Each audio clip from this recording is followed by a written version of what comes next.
Hi again. Hey, I'm doing well, Neil, and thanks for having me as always.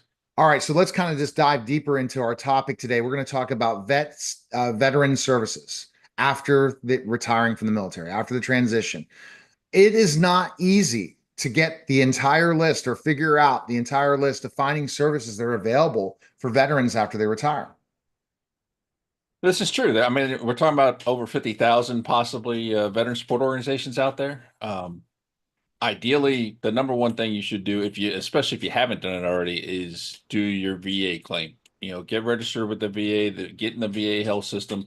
Not doesn't mean you have to use the VA health system, but be in there, registered in there. That way that you're being tracked.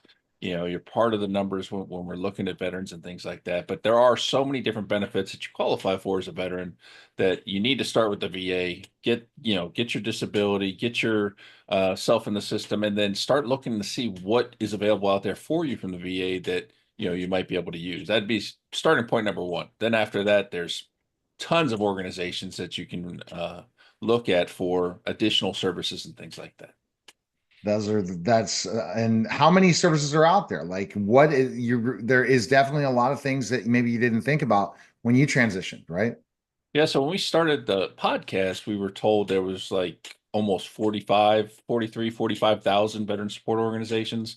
The last I heard was about like 47 and going up. So we're probably getting closer to 50,000 at this point. And that includes, everything from the VFWs and the American Legions to, the other nonprofits that are out there helping, and even some private organizations that are, they're helping veterans and transitioning service members and spouses with the different things that they may need. How's it important to stick with the community of veterans, especially when you leave the transition? It's really important because isolation is a killer, and I'm not saying you have to be super involved in the veteran community or anything like that, but stay associated with it because you automatically have a bond. It's something that you went through the same as they went through. You know, let's say experiences vary a little depending on your job, but it's that instant camaraderie and someone that you can talk to who understands what you're talking about. Because you can't necessarily have a discussion about deployment with somebody who has no idea what a deployment is and what goes into it, who's never been to a war zone. They may not understand what you're talking about and truly get where you're coming from. So finding those people that you can talk to and just have that instant relationship with makes a world of difference, and it keeps you from isolating, at home or wherever you are. So I think it's really important to stay at least plugged into it. You got to be plugged in. If you're not plugged in, what do you feel is the must-have veteran transition organization you need to stay connected with? Wow. I would say find something local is a must. Whether it's a VFW or an American Legion or just a group that meets at a coffee shop. Like the local veteran council here where I am, they started meeting at the Black Rifle coffee shop, once a week, or once a month. Where people can go and just hang out and talk. So getting plugged into things like that is really important. So that'd be number one is find something local that you can at least go to if you want to.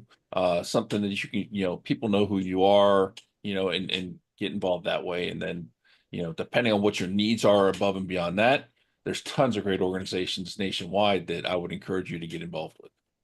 Tons of organizations, opportunities, everything is available for you, Sean.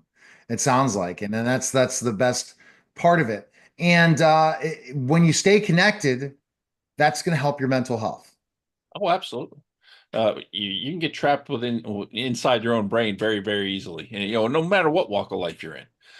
But veterans, PTSD is a real thing that a lot of people struggle with. So it's very easy to get trapped within inside your brain, and so getting out, not being isolated, building those relationships, having those conversations, all of that is huge to your mental health, and something that I hope every veteran, at least to a degree, does get out and meet people and stay somewhat involved in your community. All right. That SOS podcast.